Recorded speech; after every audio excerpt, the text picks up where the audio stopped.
আমরা দেখেছি গত কয়েকদিন পূর্বে মানিকগঞ্জের একজন সন্ত্রাসী একজন ব্যক্তি একজন দোকান মালিকের দাড়ির মধ্যে হাত দিয়ে তাকে মারধর করেছে, তাকে মারধর করে কিল ঘুষি মেরেছে শুধুমাত্র তার প্রভাব খাটিয়ে তার কথা না শোনার জন্য। দোকান মালিক বলছে যে আমার কাছে কাজ করলে একটু দেরি হবে, কিন্তু সে তার এলাকার প্রভাব খাটিয়ে তারপরে আঘাত করেছে, তার দাড়ি ধরেছে। এই দাড়ি ধরাতে তিনি শুধু ওই মানুষকে আঘাত করেননি, গোটা বিশ্বের মুসলমানদের কলিজায় তিনি আঘাত করেছেন, ঠিক কিনা? কারণ হচ্ছে এই দাড়ি শুধু সাধারণ দাড়ি নয়, এটা হচ্ছে আল্লাহর হাবিব সাল্লাল্লাহু আলাইহি সাল্লামের অন্যতম একটা সুন্নাত, যেই সুন্নাতটা কবরে নিয়ে যাওয়া যায়। এই টুপি পরা সুন্নাত, এই টুপি আমি কবরে নিয়ে যেতে পারবো না। এই জুব্বা পরা সুন্নাত, এই জুব্বা আমি কবরে নিয়ে যেতে পারবো না। আংটি পরা সুন্নাত, এই আংটি আমি কবরে নিয়ে যেতে পারবো না। আমার সব কিছু দুনিয়াতে থাকবে, শুধুমাত্র দাড়িটাই আমার সাথে যাবে। এই রাসূলের সুন্নাতের মধ্যে হাত দিয়ে সে গোটা বিশ্বের মুসলমানদের কলিজার মধ্যে আঘাত করেছে। শুধু তাই নয়, সাক্ষাৎকারে শুনলাম দোকান মালিক বলতেছেন যে এই বাজারের কোনো দোকানদারের সাথে তার ভালো সম্পর্ক নাই, কারণ এই এলাকায় তার বাড়ি, এই এলাকায় বাড়ি হওয়ার কারণে এলাকার প্রভাব খাটিয়ে সে দোকান থেকে সদা নিয়ে যায়, কিন্তু টাকা সঠিকভাবে কারোর সাথে লেনদেন করে না। মনে রাখবেন একটা কথা, মানুষের প্রতি যদি আপনি জুলুম করেন, মানুষের প্রতি যদি আপনি অন্যায় করেন, কাল কঠিন কিয়ামতের ময়দানে আপনি এমনভাবে আটকে যাবেন, আপনাকে বাঁচাতে সেদিন কেউ পারবে না, আপনাকে কেউ বাঁচাতে পারবে না।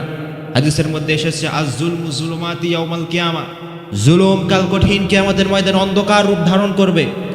সম্মানিত ভাইয়েরা আমার, সেদিন বাঁচার কোনো উপায় থাকবে না। দুনিয়াতে কাউকে কষ্ট দিয়েন না, কারো প্রতি জুলুম করেন না।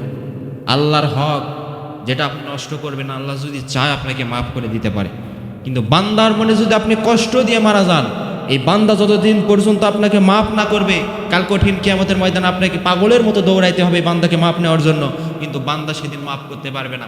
মাফ যদি করতেও চায়, সুযোগ পাইলে আপনার কাছ থেকে যত নেক আমল আছে সব নিয়ে নেবে, তখন আপনাকে জাহান্নামী হতে হবে। প্রিয় ভাইয়ের আমার, এর জন্য সাবধান, কারো প্রতি জুলুম, অন্যায়, অবিচার, কারো মনের মধ্যে আমরা কষ্ট না দিই।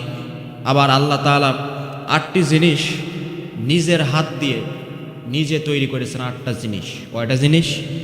8টি জিনিস নিজের হাত দিয়ে তৈরি করেছেন। তার মধ্যে মুস্তাদরাকে হাকিমের বর্ণনায় 4টি এসেছে। 1 নাম্বার, তিনি আরশ সৃষ্টি করেছেন নিজের হাত দিয়ে। 2 নাম্বার, তিনি জান্নাতের গাছসমূহ, জান্নাতে আদনিন, জান্নাতের গাছসমূহ বান্দাকে ভালোবেসে আল্লাহ তাআলা নিজের হাত দিয়ে সৃষ্টি করেছেন। 3 নাম্বার, তিনি কলম সৃষ্টি করেছেন। 4 নাম্বার, বাবা আদম আলাইহিস সালামের আকৃতির চেহারা আল্লাহ তাআলা এটা নিজের হাতে সৃষ্টি করেছেন। এই জন্য মানুষের চেহারা হচ্ছে সবচাইতে সুন্দর, মানুষ হচ্ছে সৃষ্টির সেরা জীব, মানুষের চাইতে সুন্দর আর পৃথিবীতে কিছু হতে পারে না। আল্লাহ তাআলা কত সুন্দর স্ট্রাকচার দিয়ে মানুষকে সৃষ্টি করলেন, কত সুন্দর করে চোখ দিলেন, কত সুন্দর করে নাক দিলেন, কত সুন্দর করে ঠোঁট দিলেন। যেটার জায়গায় হওয়া দরকার সেটা সেই জায়গায় হয়েছে সুন্দরভাবে। সম্মানিত ভাইয়ের আমার, আল্লাহ রব্বুল আলামিন আমাদেরকে এইভাবে সুন্দর করে সৃষ্টি করেছেন। আল্লাহ তাআলা এই চেহারাকে নিজের হাত দিয়ে বানিয়ে দিয়েছেন। তো মানুষ যখন মারামারি করে, ঝগড়া করে, তখন মানুষের মুখের মধ্যে আগে হাত দেয়, মুখের ওপরে আঘাত করে।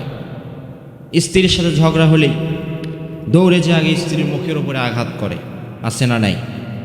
স্ত্রীর মুখের ওপরে, এই মুখের ওপরে, মানুষের মুখের ওপরে কখনো আঘাত করবেন না। এটা রাসূল সাল্লাল্লাহু আলাইহি ওয়াসাল্লাম হাদিসে এটা নিষেধ করেছেন যে মানুষের ওপরে আঘাত করা, মুখের ওপরে আঘাত করা এটা উচিত নয়। আল্লাহ এই মুখটাকে সুন্দর আকৃতিতে নিজে হাত দিয়ে বানিয়েছেন, সুন্দর করে বান্দাকে যত্ন করে, আদর করে। আমরা দেখেছি গত কয়েকদিন পূর্বে মানিকগঞ্জের একজন সন্ত্রাসী একজন ব্যক্তি একজন দোকান মালিকের দাড়ির মধ্যে হাত দিয়ে তাকে মারধর করেছে, তাকে মারধর করে কিল ঘুষি মেরেছে শুধুমাত্র তার প্রভাব খাটিয়ে তার কথা না শোনার জন্য। দোকান মালিক বলছে যে আমার কাছে কাজ করলে একটু দেরি হবে, কিন্তু সে তার এলাকার প্রভাব খাটিয়ে তারপরে আঘাত করেছে, তার দাড়ি ধরেছে। এই দাড়ি ধরাতে তিনি শুধু ওই মানুষকে আঘাত করেননি, গোটা বিশ্বের মুসলমানদের কলিজায় তিনি আঘাত করেছেন, ঠিক কিনা? কারণ হচ্ছে এই দাড়ি শুধু সাধারণ দাড়ি নয়, এটা হচ্ছে আল্লাহর হাবিব সাল্লাল্লাহু আলাইহি সাল্লামের অন্যতম একটা সুন্নাত, যেই সুন্নাতটা কবরে নিয়ে যাওয়া যায়। এই টুপি পরা সুন্নাত, এই টুপি আমি কবরে নিয়ে যেতে পারবো না। এই জুব্বা পরা সুন্নাত, এই জুব্বা আমি কবরে নিয়ে যেতে পারবো না। আংটি পরা সুন্নাত, এই আংটি আমি কবরে নিয়ে যেতে পারবো না। আমার সব কিছু দুনিয়াতে থাকবে, শুধুমাত্র দাড়িটাই আমার সাথে যাবে।